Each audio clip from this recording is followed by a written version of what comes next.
Assalamualaikum warahmatullahi wabarakatuh. Perkenalkan, nama saya Kalang Radit Pertena dari kelas 11 TKJ 2. Dan saya Dimas Priya Saputra dari kelas 11 TKJ 2. Pada kesempatan kali ini, kami akan mempresentasikan mengapa Indonesia lebih baik tetap di bawah Jepang untuk sementara waktu daripada langsung merdeka. Jepang mulai menjajah Indonesia mulai dari tahun 1942 sampai 1945. Yang dimana pada tahun-tahun tersebut, Jepang membuat kebijakan-kebijakan di Indonesia yang memengaruhi sosial, ekonomi, dan juga politik dari rakyat Indonesia.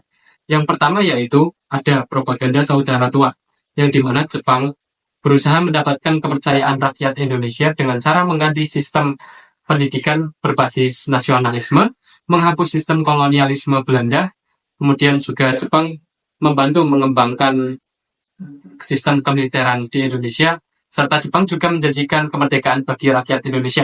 Namun, hal tersebut jauh dari kenyataan, yang dimana nyatanya Jepang hanya memanfaatkan rakyat Indonesia, mulai dari menindas, bahkan dari cara menindas tersebut, banyak rakyat Indonesia yang menderita kelaparan, terserang penyakit, bahkan hingga menyebabkan kematian. Kemudian ada juga kebijakan kerja paksa ataupun romusa. Dan kerja romusa adalah ribuan rakyat Indonesia dalam kondisi berat, mereka disuruh bekerja untuk kepentingan perang. Oleh karena itu, hal tersebut membuat rakyat Indonesia menjadi menderita, dan eksploitasi ekonomi adalah Jepang mengambil sumber daya alam Indonesia untuk kepentingan perang. Hal tersebut membuat Indonesia menjadi langkaan bahan pokok atau pangan. Kemudian dari kebijakan-kebijakan tersebut terbentuklah dampak negatif dan juga dampak positif yang dapat kita ambil. Untuk dampak negatifnya sendiri yaitu rakyat Indonesia mengalami penderitaan berat karena kerja paksa tadi.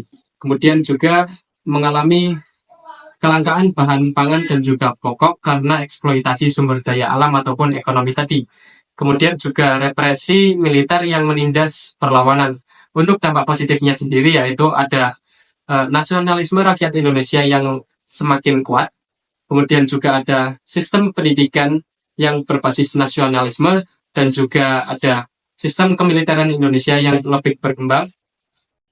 Setelah itu ada juga faktor-faktor pendukung yang nantinya akan mendukung mengapa Indonesia lebih baik tetap di bawah Jepang daripada langsung merdeka. Yang pertama adalah Jepang membantu mempersiapkan kemerdekaan bangsa Indonesia dengan cara membentuk organisasi BPUPKI dan juga PPKI yang menyusun ataupun merancang dasar negara dan juga sistem pemerintahan yang ada di Indonesia.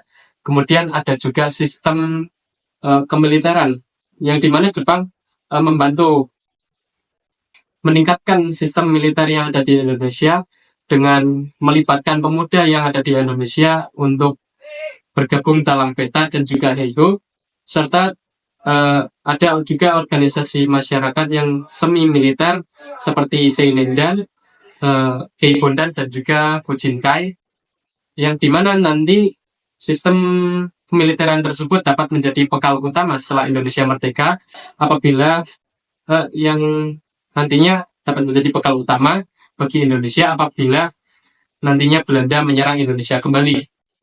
Dan yang ketiga adalah infrastruktur dan modernisasi.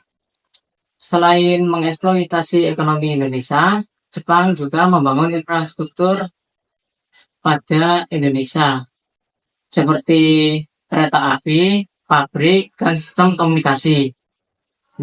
Kemudian juga ada penghapusan sistem kolonialisme di Belanda dengan melarang penggunaan bahasa Belanda dan mulai menerapkan ataupun memperkenalkan bahasa Indonesia sebagai bahasa utama, yang dimana hal tersebut membuat nasionalisme rakyat Indonesia lebih kuat. Serta poin terakhir yaitu Jepang memberikan momentum untuk Indonesia untuk memproklamasikan kemerdekaannya. Di mana kejadian tersebut Jepang kalah dari pihak sekutu pada tanggal 15 Agustus 1945.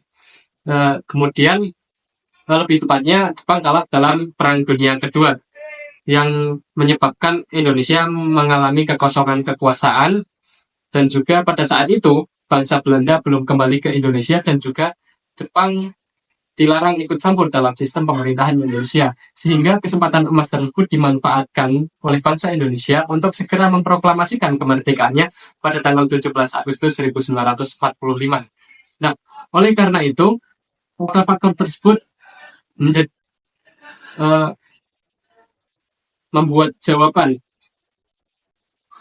Indonesia bahwa Indonesia lebih baik tetap di bawah Jepang untuk sementara waktu, karena secara tidak langsung Jepang itu membantu mempersiapkan Indonesia untuk lebih siap dalam memproklamasikan kemerdekaannya dan juga menghadapi hal-hal selanjutnya setelah kemerdekaan.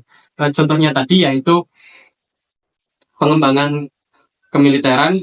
Apabila Indonesia tidak memiliki sistem militer yang baik, ada kemungkinan setelah Indonesia merdeka dan Belanda kembali lagi, dapat terjadi Indonesia dapat dijajah Belanda lagi. Tetapi apabila sistem militer Indonesia telah berkembang karena dibantu Jepang, maka Indonesia lebih siap untuk melawan Belanda apabila Belanda menjajah kembali. Mungkin cukup sekian saja presentasi mengenai mengapa Indonesia lebih baik tetap di bawah Jepang untuk sementara waktu daripada langsung merdeka. Saya sekali lagi, Kalangan Radit Perdana dan juga Dimas Surya Saputra mengucapkan terima kasih sebanyak-banyaknya. Mohon maaf apabila ada salah-salah kata ataupun materi yang kami sampaikan, kami ucapkan mohon maaf. Terima kasih telah menonton dan juga menyimak. Wassalamualaikum warahmatullahi wabarakatuh.